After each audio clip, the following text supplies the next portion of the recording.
In December 1919, one of America's most hated men died quietly in his Fifth Avenue mansion. Henry Clay Frick had survived a bullet, a blade, and 30 years of public contempt. He died in his bed, surrounded by Rembrandts and Vermeers, exactly as he had planned. Today, over a century later, thousands line up each week to walk through that same house, not to protest, to admire. That reversal is the whole story. Frick built 3 major estates across his lifetime. Each one served a distinct purpose. Each made a calculated statement about who he was, who he intended to become, and what he refused to apologize for. One would become something he never quite lived to see, fully realized, a gift to the public from a man who spent his entire life keeping the public at arm's length. From a Richardsonian fortress on a Pittsburgh hilltop, to a shingle-style compound on the Rhode Island shore, and finally to what remains one of the most perfectly preserved private mansions in New York City, Frick's architectural legacy is inseparable from the era that produced it: brutal, sophisticated, and absolutely certain of itself. This is not a story about beauty alone, though the beauty is undeniable. The mansions Frick built were financed by one of the most violent labor conflicts in American history.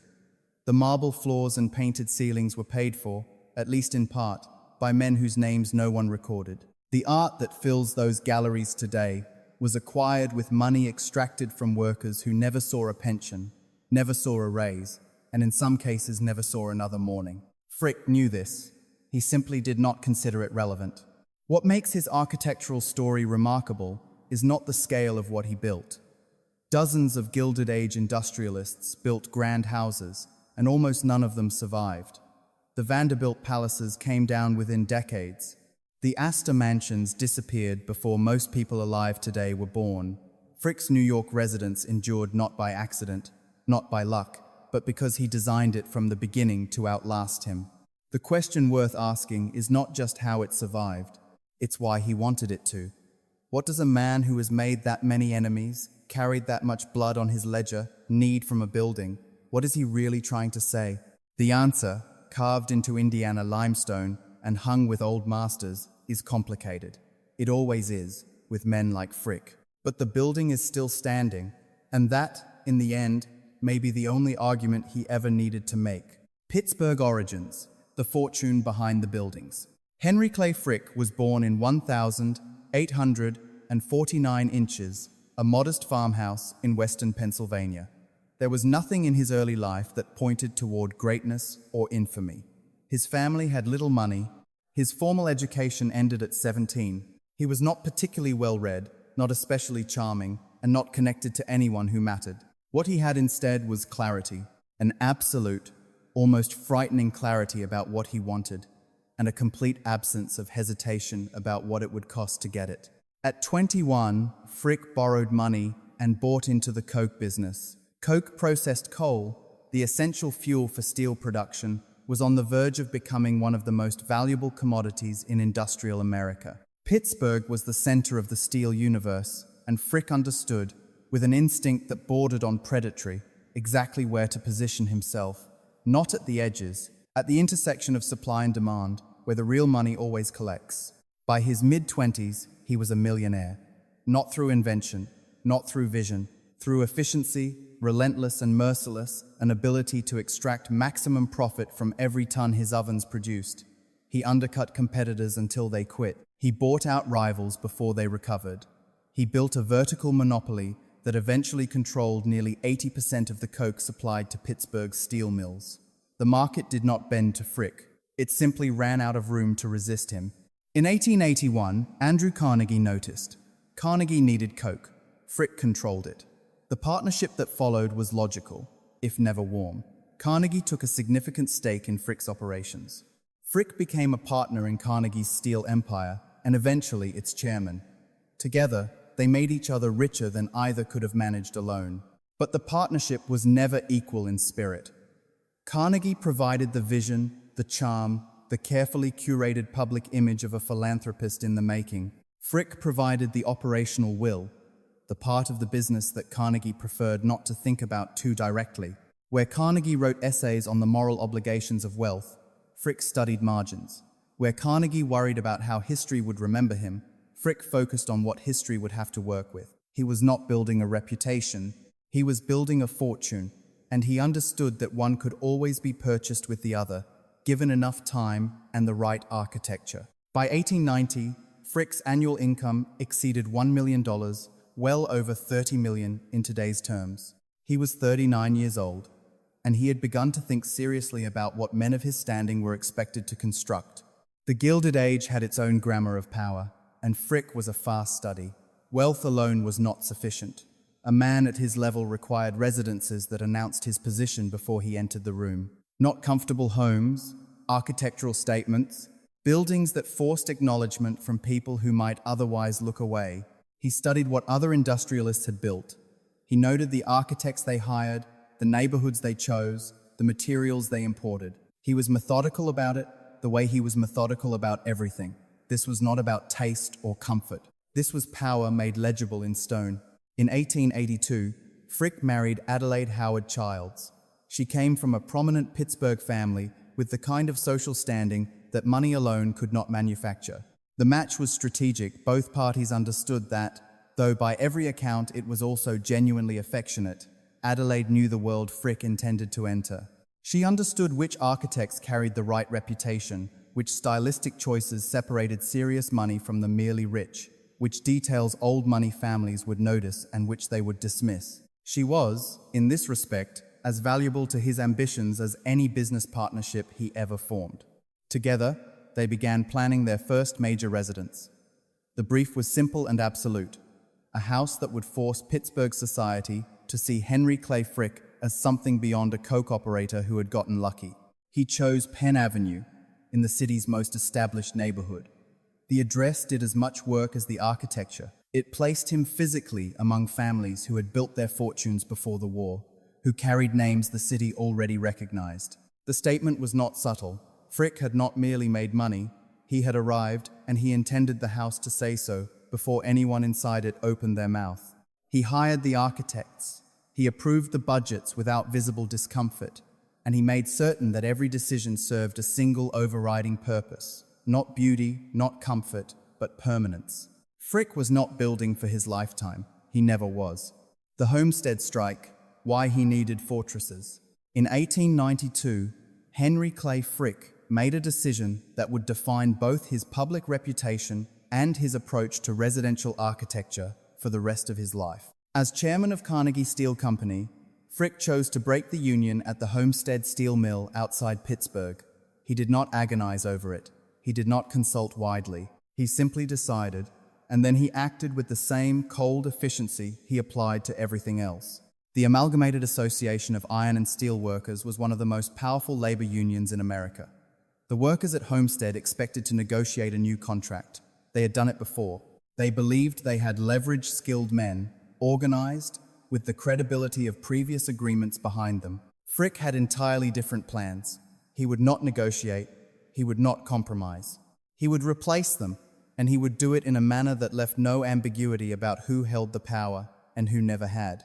He built a fence around the Homestead plant 12 feet high, topped with barbed wire, watchtowers at the corners, searchlights mounted along the perimeter.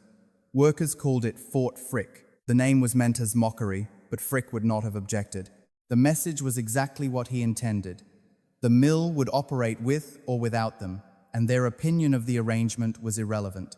On July 6, 1892, Frick sent 300 Pinkerton guards up the Monongahela River on barges to take control of the plant. The workers were waiting on the banks. What followed was a full day of open battle guns on both sides, the river occasionally obscuring the smoke. 10 men died. Dozens more were wounded. The Pinkertons eventually surrendered, marched through a gauntlet of furious workers before the Pennsylvania State Militia arrived days later to restore order on Frick's terms. The strike was broken. The Union was destroyed, and Henry Clay Frick became, without meaningful competition, the most hated man in industrial America. 2 weeks later, a young anarchist named Alexander Berkman walked into Frick's Pittsburgh office. He carried a revolver and a sharpened steel file. He shot Frick twice at close range, then drove the file into him repeatedly before others in the office pulled him away. Frick, bleeding from multiple wounds, refused to leave for the hospital until the day's business was finished. He had the bullets removed. He had the wounds dressed. He returned to his desk. The following morning, he was back in the office. The message was deliberate and unmistakable to workers, to competitors, to anyone who believed that violence or public fury might soften him. Henry Clay Frick could not be moved by force. He had absorbed the worst his enemies could deliver and returned to work the same afternoon. But something did change, not his public posture that remained granite. What changed was his understanding of exposure. A man who had been shot in his own office, in the middle of the workday, by someone who simply walked through the door. That man understood, with a clarity that no security briefing could provide, that wealth created targets, power manufactured enemies, and homes needed to be more than comfortable. They needed to be, in the most practical sense of the word, defensible. The Homestead Strike and the assassination attempt occurred precisely as Frick was planning his first major mansion on Penn Avenue. The timing shaped every decision. Clayton, the house that would rise on that Pittsburgh block, incorporated security features unusual for a private residence: solid masonry construction, minimal ground floor windows on vulnerable exposures, walls built not for the appearance of permanence, but for the reality of it. This was not anxiety. This was the architectural application of a lesson learned in blood. Frick had made enemies who celebrated the attempt on his life. His home would acknowledge that without conceding anything to it. Homestead clarified something else as well, something Frick may have already sensed but now understood completely. He did not need to be liked. He needed to be respected, or more precisely, he needed to be the kind of man that other powerful men took seriously, regardless of what the newspapers said or what the public felt. Architecture could accomplish that more efficiently than any amount of reputation management. While Andrew Carnegie fled to his Scottish castle during the Homestead crisis and spent the following decade trying to launder his image through libraries and concert halls, Frick never apologized, not once. He built houses that announced, in the permanent language of stone, that he would not be moved, would not be softened, would not perform contrition for an audience he had never respected. The strike permanently fractured his partnership with Carnegie.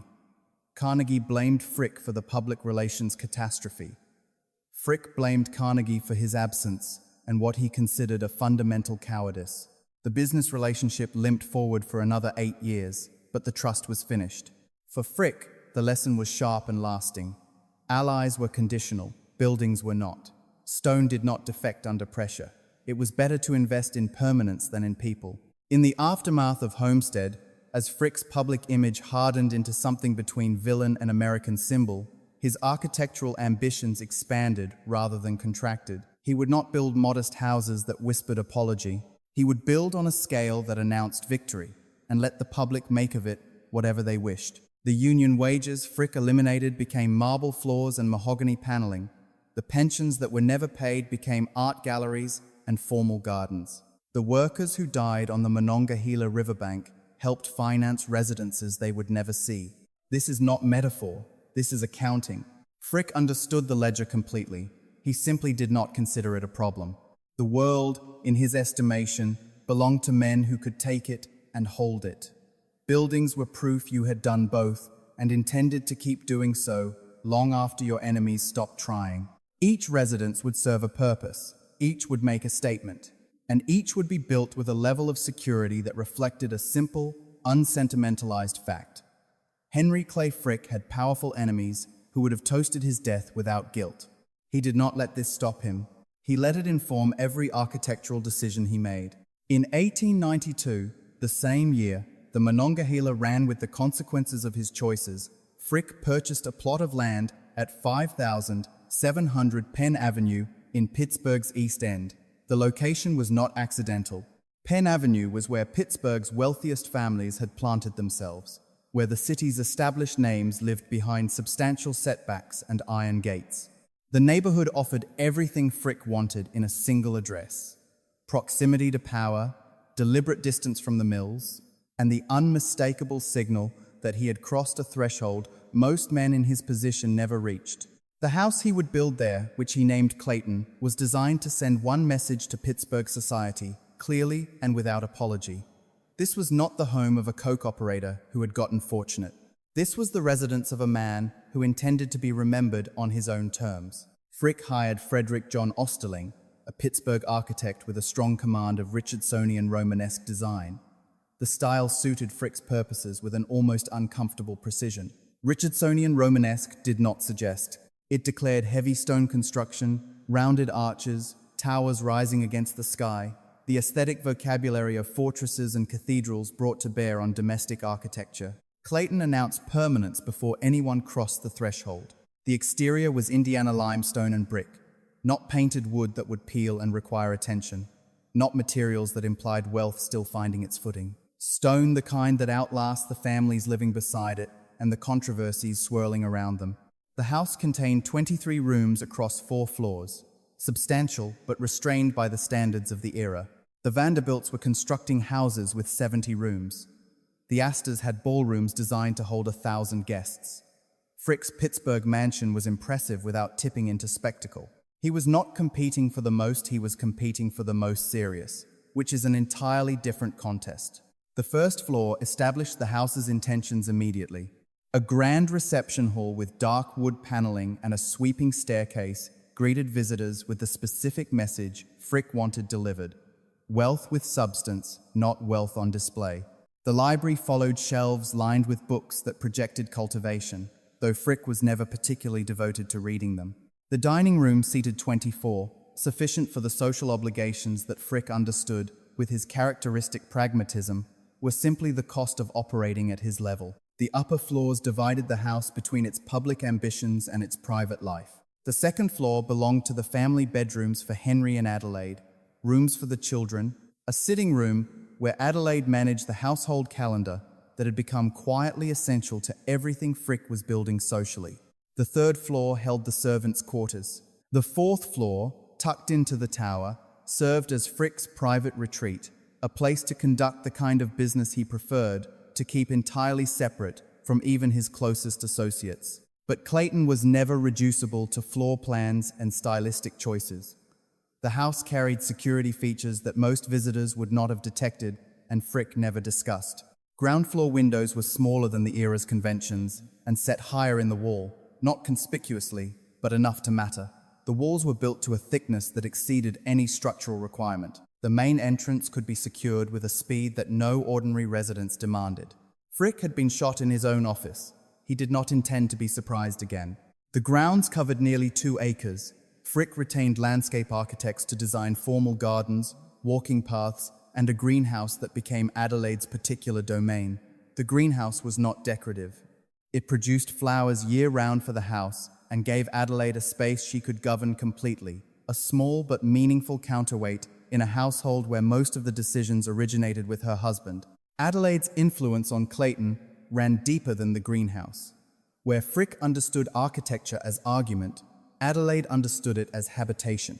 She directed the interior design, selected the furnishings, and ensured that Clayton functioned as something more than a statement. It was their home. Their children would grow up within those walls. The house had to actually work. Frick and Adelaide had 4 children. Only 2 survived to adulthood. Martha, their eldest daughter, died in 1891 at age 6. Henry Clay Frick Jr. died in 1898 at age 4. The losses marked both parents in ways that no public record fully captured. They gave Clayton's domestic rooms a quiet grief that existed in permanent tension with the house's outward grandeur, a melancholy, running just beneath the polished surfaces. Frick entertained business associates in the first-floor reception rooms, while the floors above held the specific silence of children who would not grow older. That duality, the social performance downstairs, the private wound above, defined Clayton in ways no architectural survey could touch. By 1895, the house was complete. The cost exceeded $500,000, the equivalent of roughly $17 million today. For Pittsburgh, this was a declaration. For Frick, it was a foundation. Clayton proved what it needed to prove. Pittsburgh society could not dismiss him as undisciplined new money. The house would not permit it. But Clayton also revealed the ceiling of what Pittsburgh could offer. The city would always remember Homestead. The assassination attempt had happened in a Pittsburgh office. The strike had run across Pittsburgh front pages for months. No amount of limestone and mahogany could fully revise that history within the city that had witnessed it firsthand. Frick understood. If he wanted his story told differently, he would need to tell it somewhere else, in rooms where his reputation had not yet arrived before him, where architecture and art could establish the terms before history had the chance to. Newport was the logical next move. New York would come after that. Pittsburgh had given him the fortune. Clayton had given him the first statement. Neither could give him the one thing he had begun to want most, a place where his past did not walk in ahead of him. He would build that place. He always did. In 1899, Henry Clay Frick paid $295,000 for a property in Newport, Rhode Island. He did not choose the address most likely to impress. He chose the one most likely to insulate. The location was Pride's Crossing, situated just outside Newport's densest concentration of mansion-lined streets. The plot offered something Frick valued, far above proximity to neighbors, distance from them. Privacy, in Newport's social ecosystem, was its own form of power, and Frick understood that better than most men who summered there. He named the estate Eagle Rock.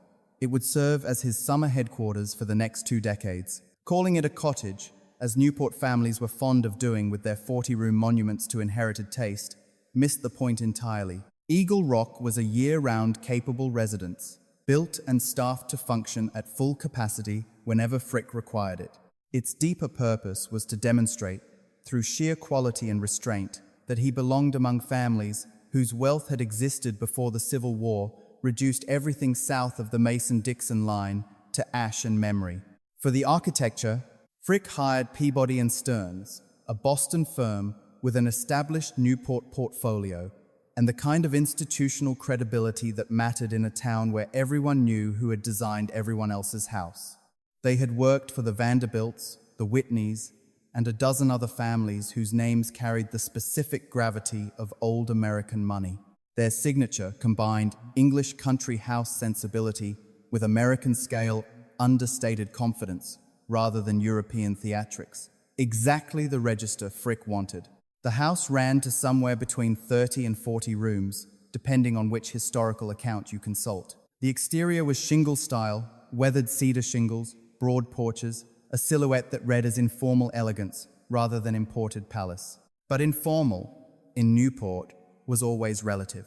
Behind Eagle Rock's shingle facade was a house built with the same uncompromising attention to construction quality that had defined Clayton.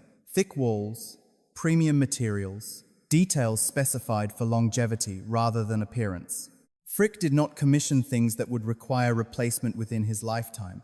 That was not how he thought about buildings or anything else. The first floor was organized entirely around entertainment. A generous entrance hall drew guests into the principal rooms, a living room that could hold several dozen people without crowding, a dining room that seated 20 with ease. These were not spaces for quiet family evenings. They were rooms designed for the specific social performance that Newport demanded of anyone who expected to matter there. The library at Eagle Rock was different in character from the one at Clayton.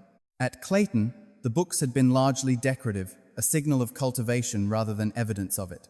At Newport, the library became a working room. Telegraph lines kept Frick connected to his operations in Pittsburgh and New York throughout the summer months. The room balanced comfort with the formality appropriate to a serious collector, a man conducting real business while society gathered outside his door.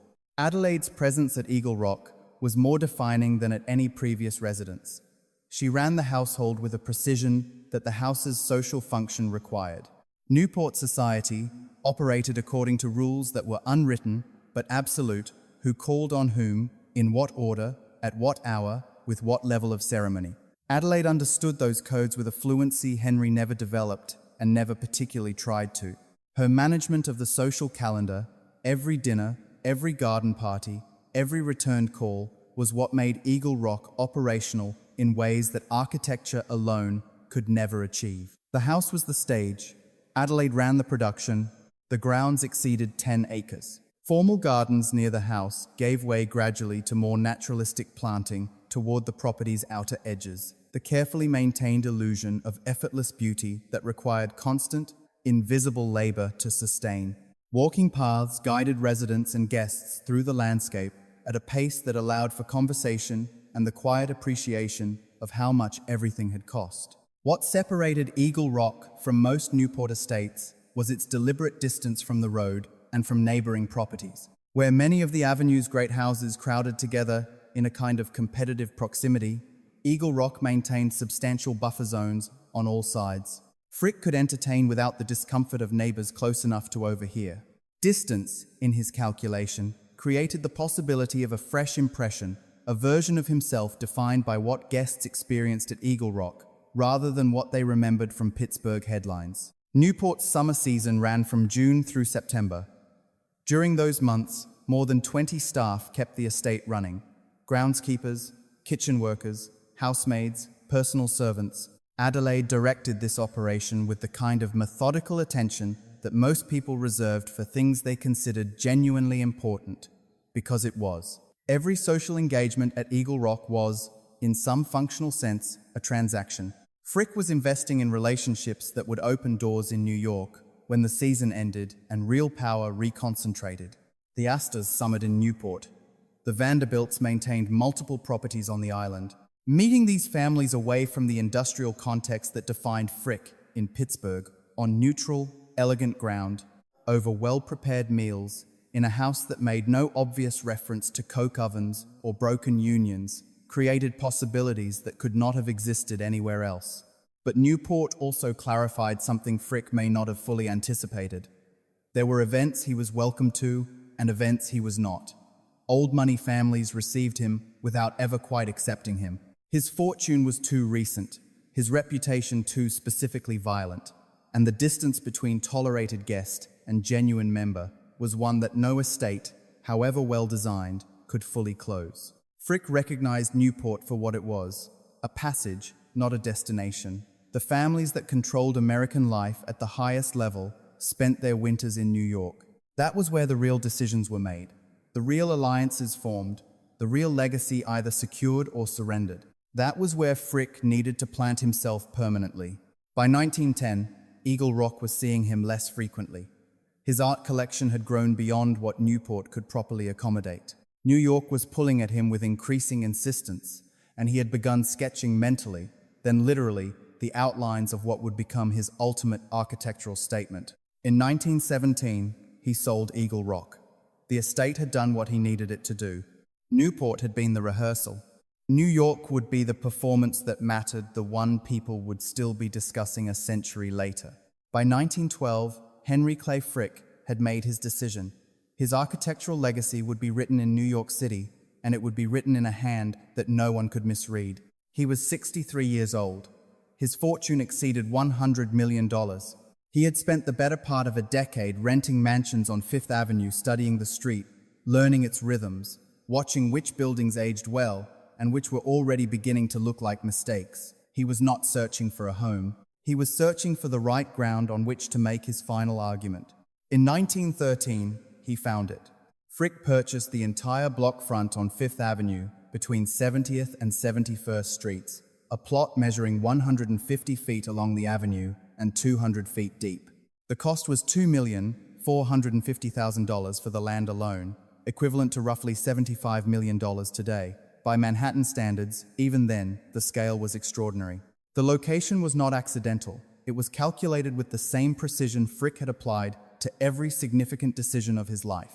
Far enough uptown to be safe from the commercial encroachment already consuming the grand houses below 50th Street. Close enough to the established wealth concentrated in the 60s and 70s to remain socially relevant. And directly across from Central Park, which meant the views to the south could never be obstructed by whatever the city built next. Frick was purchasing permanence as much as property. He knew with equal clarity what he did not want. No French chateau in the manner of the Vanderbilt houses, which were already reading as period pieces, grand gestures from an era the city was quietly moving past. No ostentatious display that invited dismissal as the architectural equivalent of new money trying too hard. And nothing, this was non-negotiable, that could not eventually be converted into a public institution without requiring the building to be fundamentally reimagined. That last condition was the one that separated Frick's thinking from nearly every other industrialist of his generation. Andrew Carnegie was spending his final years distributing his fortune across libraries and concert halls, pressing his name onto the facades of buildings in cities he had never visited. Frick watched this strategy with the detached interest of a man who understood what Carnegie was actually doing, purchasing a revised narrative, but found the method insufficiently precise. Carnegie wanted his name everywhere. Frick wanted his name on one thing, perfect and permanent, something that could not be replicated or diluted. Not a philanthropic campaign, a monument. The mansion on 70th Street would be designed from its foundation to become a museum. Not immediately, Adelaide would live there as long as she chose, and Frick intended to inhabit the house himself for whatever years remained to him. But the conversion was always the plan. The rooms would be proportioned for art as much as for living. The galleries would function as galleries from the day the first painting was hung. And when the time came, the house would open to the public with minimal alteration, as if it had been waiting patiently for exactly that moment. Frick would not be remembered as the man who destroyed the Homestead Union. He would be remembered as the man who gave New York one of its greatest cultural institutions. That was the wager. The mansion was the instrument. For this to work, the architecture had to be genuinely exceptional. Not impressive by the standards of residential construction, exceptional by any standard. Museum quality in every material, every proportion, every detail. Built for centuries rather than generations, and designed with enough structural and spatial flexibility that the transition from private home to public gallery would be, when it came, essentially seamless. Frick interviewed multiple architectural firms before settling on Carrere and Hastings. The choice was deliberate and revealing. The firm had designed the New York Public Library on Fifth Avenue, one of the most admired Beaux-Arts buildings in the country, a structure that had achieved the precise quality Frick was after, serious, classical, and so thoroughly confident in its own proportions that it seemed to have always existed. Thomas Hastings took the lead on the Frick Commission and understood the assignment immediately. No fashionable details that would date within a decade. No ornamental excess that called attention to itself. Pure Beaux-Arts classicism executed without compromise. The design process consumed more than a year. Hastings proposed a limestone mansion in the French neoclassical manner, 3 primary stories visible from the street, a 4th set backed discreetly behind a stone balustrade. The proportions were worked and reworked until the balance between monumentality and residential scale was exactly right. This had to read as a home, not a government building. The distinction, in Hastings's hands, was everything. Frick's requirements were specific. A picture gallery designed to display his collection with proper light and proportion. A library that would serve as his private retreat during his lifetime and a public reading room afterward. A garden court that would draw natural light into the building's center. And security sophisticated, invisible, integrated into the architecture so completely that no visitor would ever feel it. The budget was open. Frick told Hastings to build it correctly and let the cost follow. When final estimates came in above $5 million, roughly $150 million in today's terms, not including the land Frick approved without adjusting a single line, bureaucratic obstacles arose, as they always do on projects of this scale in Manhattan. Zoning complications, neighbor objections, construction logistics in one of the city's most congested corridors. Frick approached each one the way he had always approached opposition, with sufficient resources and absolute refusal to be redirected. Objections were resolved, complications were absorbed. Nothing would alter the design or delay the outcome beyond what quality genuinely required. By late 1913, the drawings were final. Construction would begin in early 1914. The mansion at 1 East 70th Street would be Frick's proof of a theory he had been testing his entire life, that buildings outlast reputations, that architecture endures longer than contempt, and that if you construct something beautiful enough, the world will eventually forget, or at least forgive, the means by which it was made possible. He had staked everything on that assumption once before, in stone and limestone and mahogany. This time, he was staking his name on it. Construction began on Frick's Fifth Avenue mansion in April 1914. The timing carried an irony that no one fully appreciated yet. Within months, the guns of August would open across Europe, and the world that had made men like Henry Clay Frick not just possible but inevitable would begin its long, irreversible contraction. The Gilded Age was ending. Frick was building one of its last great private monuments, a structure that the coming century would eventually regard less as an achievement than as evidence of everything it had chosen to leave behind. Thomas Hastings designed the exterior as pure French neoclassical. and he executed it without a single concession to fashion or sentiment. Indiana limestone, the same material that had faced Clayton, though handled here with an entirely different level of sophistication, formed the facade. Every block was cut to exact specification, every joint was dressed to invisibility. The effect, standing on Fifth Avenue and looking at the finished building, was of something carved whole from a single geological event, rather than assembled by human hands over several years. That illusion required extraordinary precision to achieve. Frick paid for every inch of it. The proportions were the building's first and most lasting argument. The mansion stretched 140 feet along Fifth Avenue, 76 feet deep, 3 primary floors rising to a fourth set back behind a stone balustrade. The height was calculated with the specific intention of commanding attention without tipping into the chateau excess of the Vanderbilt houses still visible a few blocks south.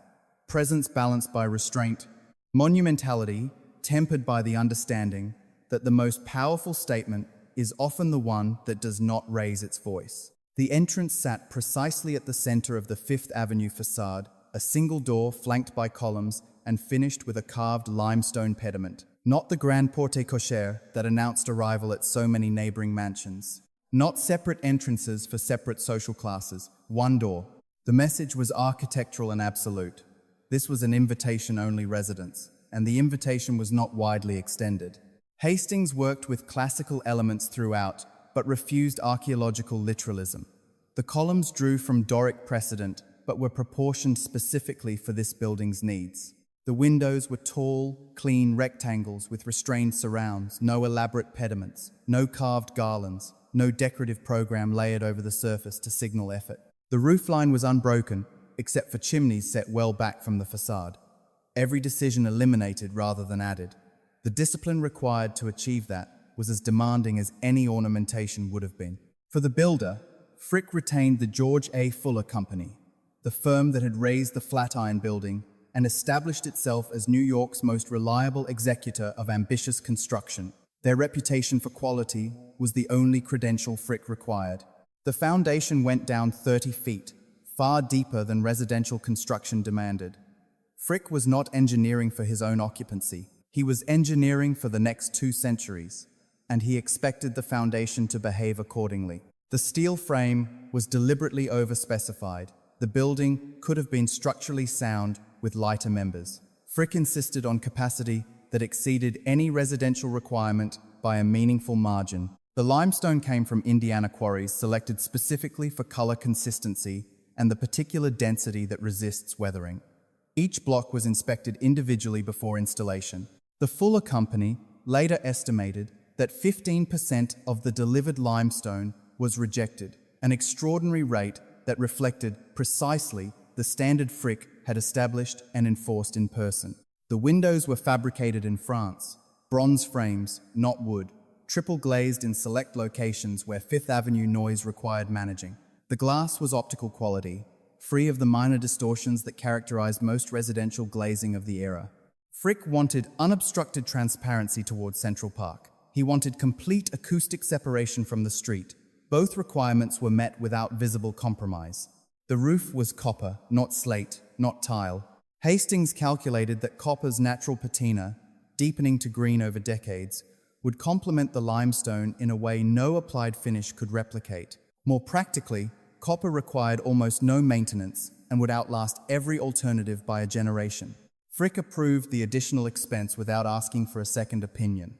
Security was woven into the architecture so completely that most visitors would never detect it. Ground floor windows, though appearing generous from the street, were set into deeper reveals than they seemed, making forced entry substantially more difficult than it appeared.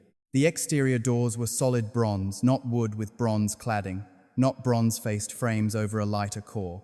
Solid bronze, the full depth of the door. The locks were the finest Yale and Town manufactured. The building could be fully secured in minutes. That capability was never advertised. It was simply there. The side elevations on 70th and 71st Streets were treated with the same rigor as the Fifth Avenue front.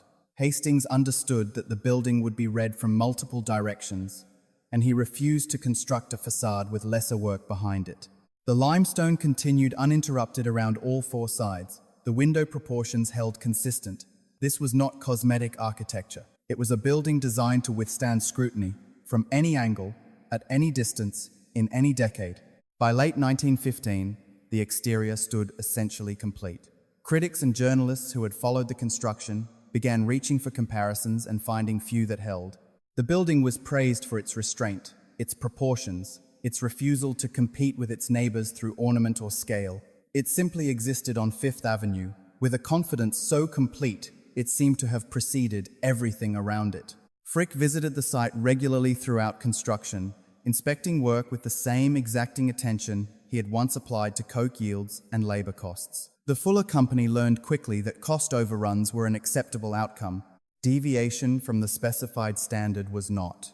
By early 1917, the exterior was finished and the interior was accelerating toward completion.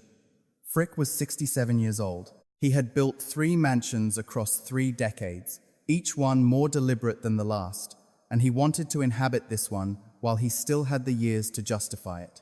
The mansion rising on Fifth Avenue was his central argument made permanent, that architecture could do what reputation management never could, that a building of sufficient beauty and permanence could, across enough time, quietly revise the story of the man who built it. It was an audacious theory. The building at 1 East 70th Street would spend the next century testing whether it was true. The interior of Frick's Fifth Avenue mansion was designed to accomplish something that had no real precedent in American domestic architecture: to function simultaneously as a family home and a museum-quality gallery, serving both purposes completely, compromising neither.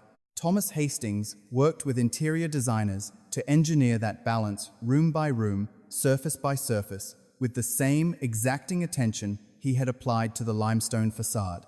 The result was a building that felt, from the moment you crossed the threshold, entirely inevitable, as though no other arrangement of spaces could have possibly been correct. Visitors entering through the Fifth Avenue door found themselves in an entrance hall that deliberately refused grandeur. No sweeping staircase, no overwhelming rotunda. The hall was intimate by Gilded Age standards: marble floors, limestone walls, natural light falling from a skylight above. The restraint was calculated. The message was not, "You have arrived at something spectacular." The message was quieter and more confident than that. "The spectacular is further in. Keep walking."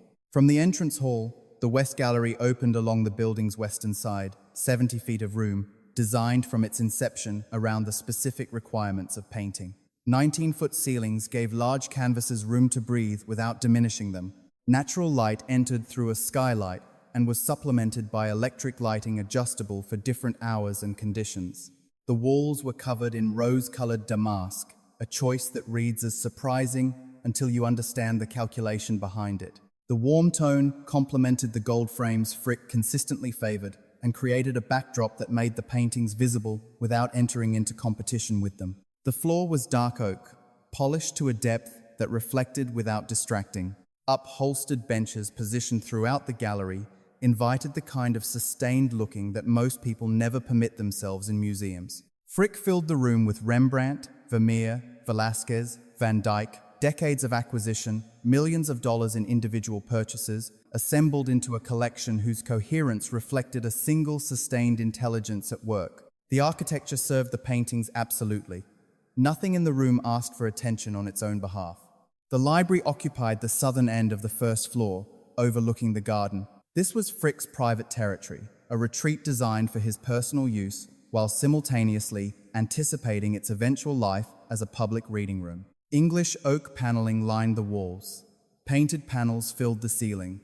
A marble fireplace anchored one wall with the quiet authority of something that had always been there. The furniture was comfortable without being casual, formal without being cold, a balance that reflected the room's dual identity with unusual precision. The library's windows faced the garden court, and that relationship was one of Hastings's most intelligent decisions. The garden functioned not merely as outdoor space, but as a light well, drawing natural illumination deep into the building's center and distributing it through rooms that would otherwise have relied entirely on artificial sources. It was a solution that improved every room it served while remaining essentially invisible as a piece of design thinking. The living hall sat at the center of the first floor, and operated as the mansion's social nucleus. This was where Frick received guests before dinner, where Adelaide held her calling hours, where the family gathered in the intermediate spaces of daily life that neither the formal galleries nor the private quarters quite accommodated. Renaissance furniture, classical architectural details, and carefully placed paintings combined into a room that felt substantial without overwhelming, weighted without being heavy. A large pipe organ stood at one end. Frick was not musical, but organs were understood, at this level of American society, as architectural fixtures as much as instruments, part of the performance that a house of this caliber was expected to stage. The organ stayed. The dining room seated 14 comfortably, expandable to 20 for larger occasions. English oak table, chairs covered in needlepoint. Adelaide had personally commissioned paintings on the walls, underlighting more subdued than the galleries. This was a room where meals actually happened every day, not a ceremonial space preserved for occasions, but a functional one where the household lived its private life alongside its public one. The second floor was entirely family territory. Frick's bedroom suite occupied the southern corner, with windows oriented toward both Fifth Avenue and the garden.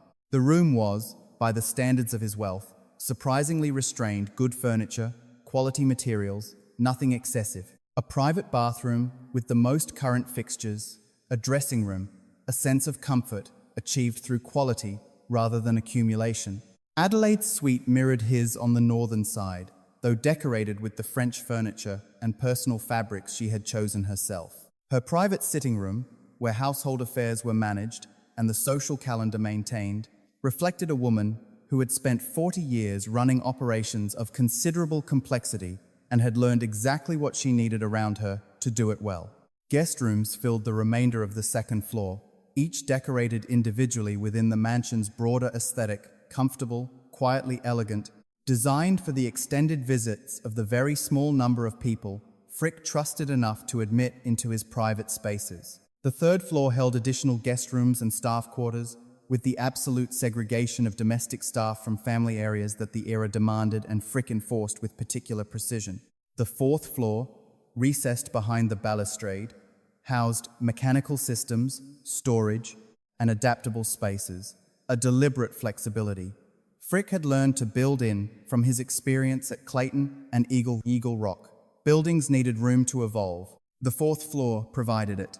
Every floor throughout the mansion received either marble or dark hardwood, depending on function, gallery spaces, and formal rooms in marble for durability and acoustics, private quarters in wood for warmth. Every door was custom designed for its specific location, hung on bronze hardware specified to match throughout the building. Nothing was standard issue. Nothing had been selected from a catalog. The electrical system was among the most sophisticated installed in any private residence in New York at that date. Edison's company supervised the installation personally. Lighting was adjustable in every room. Switches were custom bronze plates. Outlets were positioned to eliminate visible cords. The system was engineered with expansion in mind, a recognition that technology would continue to evolve and the building needed to accommodate whatever came next. By late 1919, the interior was complete enough for the family to move in. The total investment, land included, had reached approximately $7,500,000, well over $200 million in today's terms. The house was everything Frick had specified. Perfectly proportioned, museum quality throughout, secure without advertising the fact, and designed for a conversion to public use that would require almost no structural reimagining when the moment arrived. He had 2 months to live in it. Henry Clay Frick died on December 2nd, 1919. The building outlasted him by over a century, which was precisely the point. To understand what made Frick's mansion distinctive, you have to see it against what surrounded it. Context is everything on Fifth Avenue, and in 1914, the context was extraordinary. Within 20 blocks, more private mansions were concentrated than in any comparable stretch of urban real estate anywhere in the world. Each one was a statement. Each one competed for scale, for architectural prestige, for the specific social acknowledgement that only a certain kind of building could extract from a certain kind of city. Fifth Avenue in 1914 was not a street. It was an argument, conducted in limestone, and carved ornament, about who mattered and how much. The Vanderbilt houses dominated the avenue south of 50th Street. William Henry Vanderbilt had established the template in the 1880s with a double mansion at 51st Street, two connected houses occupying an entire block face, their facades encrusted with French chateau detail. His children and grandchildren built their own palaces nearby, each one escalating the family's investment in architectural excess. Towers, mansard roofs, carved limestone garlands, ironwork gates, porte-cocheres wide enough to admit a carriage with room to spare. The Vanderbilt style announced wealth, the way a man shouts when he is uncertain whether anyone is listening. Cornelius Vanderbilt II's mansion at 57th Street was the apex of this approach, over 100 rooms, a full city block designed by George B. Post with interiors executed by some of the finest craftsmen available anywhere in America. It was, by any measure, spectacular. It was demolished in 1927, less than 40 years after it was completed. That demolition was not incidental. It was diagnostic. The Vanderbilt houses were casualties of their own ambitions, too large to maintain affordably, too ornate to adapt, too thoroughly of their moment to survive the moment's passing. They represented, with uncomfortable precision, everything the 20th century would find most objectionable about the Gilded Age. The reflexive equation of scale with significance, the belief that excess could substitute for judgment. Frick understood this failure mode before most of his contemporaries recognized it as a failure mode at all. Further south, around 34th Street, the Astor mansions had already lost their battle with commerce before Frick broke ground. Department stores had consumed the neighborhood. The Waldorf Astoria Hotel rose on the site of two former Astor residences, a transition that said everything about what happens when you build your dynasty too close to the city's commercial center of gravity. The lesson was legible to anyone paying attention. Build too far downtown, and the city will eventually price you out of your own address. Andrew Carnegie had drawn the opposite conclusion and overcorrected. His mansion at 91st Street sat so far uptown that it existed largely outside the social geography that gave Fifth Avenue its meaning. The house was restrained by Gilded Age standards. Carnegie was deep into his philanthropic phase and wanted his residence to reflect a man giving his fortune away rather than accumulating it, but its isolation compromised whatever statement it might otherwise have made. Carnegie had removed himself from the competition entirely, which suited his purposes, but would not have suited Frick's. Frick studied all of it with the analytical patience of a man preparing a significant investment. He noted what had aged well and what had not. He tracked which buildings generated admiration and which generated maintenance crises. He identified the specific failures of each approach, the Vanderbilt's excess, the Astor's vulnerability to encroachment, Carnegie's self-imposed exile from relevance, and built his decision around avoiding every one of them. 70th Street was the answer, far enough north to be insulated from commercial pressure for the foreseeable future, close enough to the established social concentration of the 60s and 70s to remain at the center of things, directly across from Central Park, which functioned as a permanent guarantee against obstructed views and unwanted neighbors to the south. The location was not chosen, it was engineered. But location was only one dimension of the problem. Architectural style carried equal weight, and in 1914, the stylistic landscape on Fifth Avenue was a record of accumulated miscalculations. The French chateau mode was aging badly, too theatrical, too specifically of the 1880s, too dependent on ornamental density that now read as anxiety rather than confidence. Renaissance revival was cluttered. Gothic revival was eccentric in ways that a private residence could not sustain over decades. Frick and Hastings chose neoclassical because it operated outside of fashion entirely. Classical architecture had demonstrated, across 2,000 years and 3 continents, that its proportional logic did not expire. It would not look dated in 20 years because it had never looked current in the way that dated things do. It simply looked correct, and correct, properly executed, is the most durable aesthetic position available. The comparison Frick kept returning to was J.P. Morgan's library on Madison Avenue, a classical building by McKim, Mead, and White that had achieved exactly the institutional gravitas Frick wanted for his own commission. Morgan had built his library as a separate structure, detached from his residence. Frick wanted the same quality of architecture, and the same relationship to a serious collection, but integrated into a single building, home and gallery, occupying the same walls, serving the same purpose, inseparable from each other. That integration was the decisive distinction. The Vanderbilt houses were residences that contained art. Frick's mansion was a gallery that contained a family. The difference determined which survived. Scale reinforced the advantage. 30 rooms, not 100. Large enough to be significant, contained enough to be adaptable. When the time came to convert the mansion to institutional use, the proportions worked without structural intervention. The Vanderbilt houses offered no such flexibility. They had been built for a way of living that required 50 domestic staff and an annual operating budget that could fund a small municipality. When that way of living became economically indefensible, the buildings had nowhere to go. By 1920, the trajectory was already clear. Property taxes were climbing.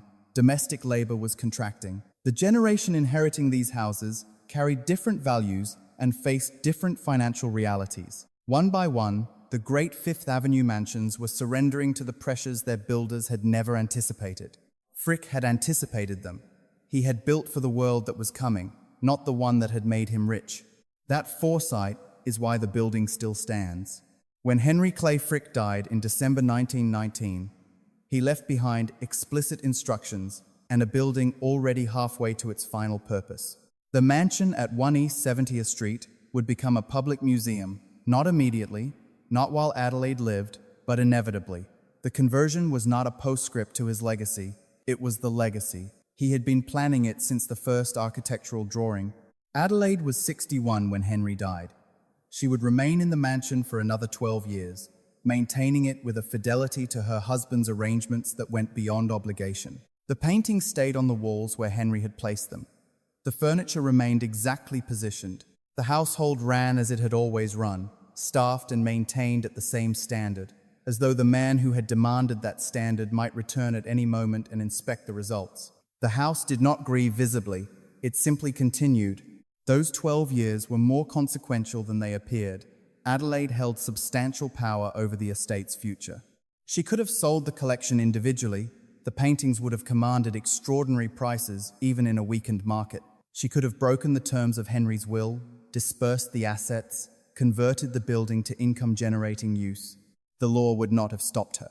But Adelaide understood, with the same quiet precision she had brought to every household decision for 40 years, exactly what Henry had built and exactly why it mattered that it survive intact. She honored his vision not out of sentiment but out of comprehension.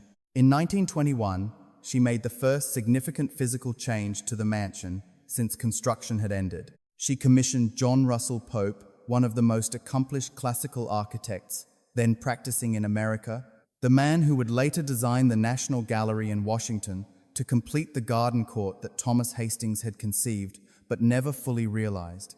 Pope enclosed the open courtyard with a vaulted glass roof, transforming what had been an architectural placeholder into one of the most beautiful interior spaces in New York City. The garden court that emerged from Pope's intervention was everything Hastings had envisioned, and something more.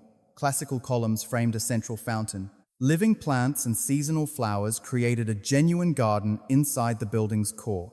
Natural light filtered through the glass vault and distributed itself through adjacent rooms with the generosity of an outdoor space. The effect was of nature domesticated without being diminished, brought inside without losing the quality that made it worth bringing. The court became the emotional center of the building, the room that visitors remembered longest, the space that made the mansion feel like something other than a repository. Pope also redesigned the reception hall and reconfigured the circulation through several first-floor rooms. These modifications were restrained but essential. A private residence and a public institution move people differently. The former organized around the preferences of a household, the latter around the requirements of strangers arriving in numbers. Pope's adjustments allowed the mansion to serve both functions without the architecture of either compromising the other. The changes were subtle enough that most visitors would never identify them as changes at all. They would simply find the building easy to move through, which was precisely the intention. Adelaide supervised every decision. She approved every modification, rejected anything that contradicted Henry's original intentions, and ensured that the transition being prepared would feel, when it finally arrived, seamless rather than institutional. Her involvement during those 12 years was the quiet infrastructure on which everything that followed was built. Adelaide Howard Childs Frick died in October 1931. She was 73 years old. Her death released the final mechanism of Henry's plan. The trustees of the Frick estate moved forward in circumstances that could hardly have been less auspicious. The Great Depression had entered its third year. Unemployment had reached levels that made the display of a robber baron's art collection seem, to some observers, somewhere between tone-deaf and obscene. Museums across the country were cutting staff and closing galleries. The cultural economy that sustained institutions like the one Frick had envisioned was contracting by the week. The trustees proceeded anyway. Frick's endowment, established decades earlier and managed conservatively, was sufficient to fund operations independent of economic conditions. And there was a countervailing argument gaining traction even in the depths of the Depression, that preserving great art collections served a public interest that transcended the moral complexities of how those collections had been assembled. The argument was not universally accepted. It was accepted enough. The physical transformation required less intervention than might have been expected, which was itself a testament to the foresight embedded in the original design. The second-floor private quarters were converted to administrative offices and conservation storage. The first-floor galleries required almost no modification. They had been designed as galleries from the beginning and functioned as galleries without alteration. The garden court, already completed by Pope, became the institution's central gathering space. Additional gallery capacity was created in areas previously devoted to domestic functions, carefully, without disturbing the residential character that gave the building its particular power. The Frick collection opened to the public in December 1935. Admission was free. Reservations were required to manage the number of visitors at any given time, a constraint that turned out to suit the building's character perfectly, ensuring that the rooms were never overcrowded, that the experience retained the intimacy the mansion's scale demanded. The response exceeded what anyone had projected. Despite the economic devastation surrounding the opening, despite Frick's reputation, despite the Depression-era suspicion of anything associated with Gilded Age excess, thousands came. And what they found was unlike anything else available to them in New York. The Metropolitan Museum of Art was magnificent and exhausting, encyclopedic in its ambitions, overwhelming in its scale, a place where great works could disappear into the sheer volume of what surrounded them. The Museum of Modern Art, which had opened 6 years earlier, was intellectually demanding in ways that not everyone found welcoming. The Frick collection was something different entirely, intimate, coherent, organized not by scholarly taxonomy, but by the personal vision of a single collector, a man whose taste, whatever else might be said about him, had been genuine and disciplined and consistently excellent. You could see the entire collection in a single afternoon. You could sit in rooms where Rembrandt and Vermeer hung at eye level, without crowds pressing around you, without the institutional distance that most museums place between great art and the people who came to see it. The mansion's residential scale transformed the experience of looking. The same paintings that might have been diminished by the Metropolitan's vast galleries became, in these rooms, completely accessible, present in a way that institutional display rarely achieved. Henry Clay Frick had understood this instinctively long before the museum opened. Context was not incidental to the experience of art, it was constitutive of it. The architecture did not frame the collection, it completed it. And the collection, in turn, justified every decision made about the building. Neither could have achieved alone what they achieved together. In the decades that followed, the Frick collection became one of New York's most genuinely beloved institutions. Not merely respected or admired, but loved in the specific way that people love places that consistently give them something they cannot find anywhere else. The mansion remained largely intact, a preserved example of Beaux-Arts residential architecture at its most refined.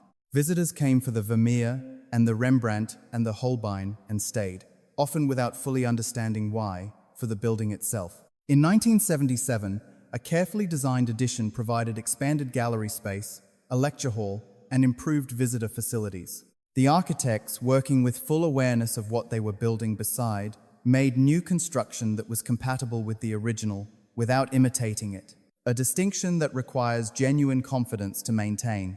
The expansion reflected the institution's evolution from house museum to world-class art destination, but the core experience remained unchanged. The first-floor rooms, the garden court, the galleries where Henry Clay Frick had arranged his collection and Adelaide had approved the arrangements. Helen Clay Frick, Henry and Adelaide's surviving daughter, remained a force in the institution's development throughout her long life. She never lived in the mansion after her mother's death, but she visited with the proprietorial attention of someone who understood that the building was, in a meaningful sense, still the family's responsibility. Her engagement ensured that the continuity between the original vision and the institution's ongoing operation was never merely administrative. It was personal, which is the only kind of continuity that actually holds. The transformation from private residence to public museum took 16 years from Henry's death to the collection's opening. That timeline, patient, deliberate, unhurried, produced a result that felt not constructed but discovered, as though the mansion had always been destined for this purpose, which of course it had. By December 1935, when the doors opened to the public for the first time, most of the other great Fifth Avenue mansions had already disappeared. The Vanderbilt palaces had come down one by one, surrendered to economics and changing tastes, and the fundamental design flaw of having been built for a way of living that the 20th century had no intention of sustaining. The Whitney Mansion became apartments. The Astor houses were long gone. The avenue that had once held more concentrated private wealth than any street on earth was being systematically dismantled. One building remained, the one that had been designed, from its foundation to its copper roof, not just for the man who built it, but for everyone who would come after him. Frick had planned for their arrival. He had simply been too precise about his own mortality to pretend he would be there to greet them. Walk down Fifth Avenue today, between 60th and 80th Streets, and you are walking through the graveyard of the Gilded Age. The mansions that once lined this stretch of pavement, dozens of them, each one a statement about wealth and power, and the specific American conviction that money, properly displayed, could purchase permanence, are gone, almost every one of them. The William K. Vanderbilt Mansion at 52nd Street came down in 1926. The Cornelius Vanderbilt II Mansion at 57th Street, 100 rooms, a full city block, the largest private residence ever built in New York, was demolished in 1927, 40 years after construction was completed. The Astor mansions disappeared before most of those buildings had finished settling. The Havemeyer House, the Whitney Mansion, the Huntington Palazzo gone, all of them absorbed by the relentless metabolism of a city that has never assigned much sentimental value to its own past. One building remains. The Frick Collection stands on the corner of 70th Street, exactly as Henry Clay Frick intended it to stand, not converted to condominiums, not subdivided into apartments, not demolished for a tower that would have generated more revenue per square foot. A public museum housed in a private mansion, still serving the purpose its builder encoded into its foundation more than a century ago. What saved it was not historic preservation. That discipline barely existed as a civic force when most of these buildings were being dismantled. What saved the Frick was architecture designed from its first drawing to serve a purpose beyond the residential and the legal and financial protections that institutional use confers on buildings that private ownership never can. Museums are harder to demolish than homes. Endowments are more durable than family fortunes. Frick had understood this with characteristic precision and had structured his building accordingly, decades before the demolitions began. But survival is the minimum condition, not the achievement. What makes the Frick matter today is not simply that it exists while its contemporaries do not. It is what the building offers that nothing else in New York can replicate. You can walk through rooms that have been largely unchanged since 1919. You can stand in the West Gallery and see Vermeer and Rembrandt hanging at the height and in the light for which they were acquired, in the domestic setting that gave their acquisition its meaning. You can move through spaces proportioned for human habitation rather than institutional processing and understand, in a way that no lecture or photograph can fully convey, what Beaux-Arts residential architecture at its finest actually felt like to inhabit. The building teaches by immersion. That is a form of education available nowhere else on this avenue. The Frick Collection draws more than 300,000 visitors annually. They arrive from everywhere: Europe, Asia, South America, from cities with their own great museums, and what consistently surprises them is not the paintings, though the paintings are extraordinary. It is the building, the scale, the quality of the light, the sensation of moving through a home where greatness happens to be on the walls, rather than through an institution where greatness has been organized for efficient viewing. The Garden Court, completed by John Russell Pope in the early 1920s, after Frick's death, has become the building's most beloved space, the room that visitors describe most often and remember longest. Classical columns frame a central fountain whose sound carries through adjacent galleries at a register just below conscious attention. Living plants and seasonal flowers occupy the borders. Natural light falls through the glass vault above and distributes itself through the space, with a generosity that feels, improbably, like being outdoors. The court did not exist when Frick lived in the house, but it captures, with an accuracy that feels almost biographical, what he wanted the building to become: a place where beauty was not displayed behind glass but inhabited, where the experience of great art was inseparable from the experience of a room worth being in. That residential character is the Frick's most irreplaceable quality and its most consistent competitive advantage. Unlike museums conceived and built as museums with their grand entrance halls engineered for arrival experiences, their galleries designed for maximum capacity, their circulation paths optimized for throughput, the Frick feels like somewhere a family once lived. Because it is. The proportions were set by a man who intended to eat dinner in these rooms, to read in that library, to walk through that garden court on his way from one part of his house to another. That original human intention is still legible in every dimension of the building, and it transforms the experience of the art displayed within it. The collection itself has grown since Adelaide's death. Subsequent acquisitions have deepened and extended what Frick originally assembled. But the core remains his: the paintings he chose, the sculptures he placed, the furniture he used, and that personal dimension gives the collection a coherence that no institutionally assembled holding can manufacture. Encyclopedic museums contain more. The Frick contains something that more cannot produce: the sustained vision of a single intelligence, applied over decades, with the resources to act on every judgment without compromise. The institution's future is not without tension. A major expansion, designed by Seldorf architects, has generated the kind of debate that any significant change to a beloved building inevitably produces. Some argue that alteration of any kind threatens the character that makes the Frick irreplaceable. Others maintain that institutions unable to evolve cannot survive, and that survival is the precondition for everything else. Both positions contain truth, which is what makes the argument genuinely difficult rather than merely contentious. The debate also surfaces a question about identity that the Frick has never fully resolved, and perhaps should not. Is it primarily a historic house that happens to contain extraordinary art? Or is it primarily a world-class art museum that happens to occupy a historic house? The answer determines everything: how expansion is approached, how the collection is displayed, how the building's residential character is balanced against the operational requirements of a major cultural institution. Preservation and evolution pull in opposite directions. Finding the position between them is the central challenge facing the Frick's leadership, and there is no answer that satisfies every legitimate interest simultaneously. What is not in question is the foundation.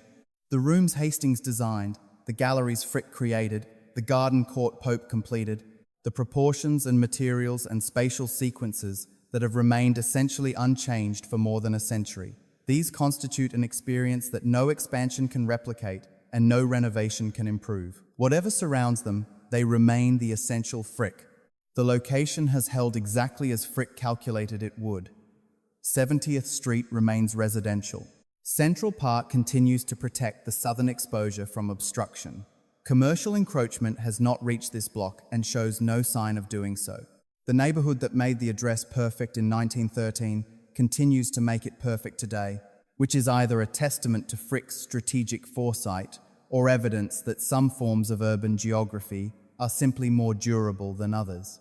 Probably both. The land beneath the Frick collection would be worth hundreds of millions of dollars on the open market. The pressure to monetize that value, to find some arrangement that extracts financial return from one of the most valuable plots of real estate in the world, must be permanent and considerable. The museum holds against it protected by non-profit status, secured by the endowment Frick established, and subsequent generations have carefully compounded, sustained by the institutional understanding that certain things derive their entire value from remaining exactly what they are. The operating budget now exceeds $20 million annually. The staff has grown from a domestic household of 20 to a professional museum operation of more than 100 curators, conservators, educators, security personnel, administrators. Climate control maintains the stable conditions that preservation requires. Lighting has been updated to current museum standards. Security systems protect a collection whose value is essentially incalculable. All of it invisible, integrated into spaces. Hastings had the foresight to design with future adaptation in mind, as though he understood that the building would outlive every technology available when he drew it. The Frick collection has become what Henry Clay Frick predicted and never lived to see. Proof that architecture can quietly, patiently, over sufficient time, revise the story of the man who built it. The Homestead Strike happened. The Pinkerton Guards happened. The men who died on the Monongahela riverbank happened. The assassination attempt, the decades of public contempt, the reputation so toxic that Carnegie spent years trying to distance himself from his former partner, all of it happened, and none of it has been erased.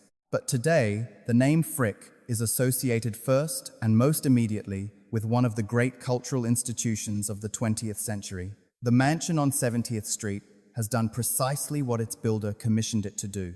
That transaction brutality exchanged, across time, for beauty. A legacy of violence slowly rewritten in limestone and Vermeer tells us something unsettling about American memory. We are willing, as a culture, to separate the work from the means that made it possible. We can admire what was built while acknowledging, at least partially, what was destroyed to build it. The Frick collection exists inside that moral complexity without resolving it, which may be the most honest thing about it. The building stands today as Frick designed it to stand classical in its proportions, permanent in its materials, indifferent to the passage of time in the way that only the best architecture manages to be. It has outlasted the era that produced it. It will likely outlast several more. Whether that constitutes vindication of one man's audacious theory about the redemptive power of beauty, or simply demonstrates that great buildings are harder to kill than the reputations of the people who build them, that question, like the building itself, remains open. 3 mansions, 1 man, a story that took 40 years to build and a century to fully understand. Clayton established Frick as a serious architectural patron and taught him what money, applied with discipline, could permanently construct. Eagle Rock gave him access to the families who controlled American social life and showed him, with quiet clarity, exactly where that access ended. 1 East 70th Street became the final statement, a residence designed not merely to impress, but to outlast every memory attached to the man who commissioned it. The buildings Frick constructed were never simply homes. They were arguments made in stone that power could be transmuted into culture, that wealth could purchase a form of immortality, that a man reviled without apology during his lifetime could be remembered on entirely different terms if he built something beautiful enough and permanent enough to outlast the people who hated him. Whether those arguments succeeded depends entirely on what you believe architecture owes history. The Frick Collection is one of America's genuinely great cultural institutions. Millions have stood in those rooms and experienced something that changed how they see. That is a real legacy, and it is not small. But the mansion was financed by men whose names no ledger preserved. The elegance of its proportions does not erase that. It coexists with it, which may be the most honest thing the building offers. Not absolution, coexistence. What made Frick different from the other industrialists who built and lost their mansions was not taste or wealth or ambition, it was foresight. He built for centuries, not for his lifetime. The building stands, the collection remains. The man who could not outrun his past while alive has been, at least partially, rewritten by stone after his death.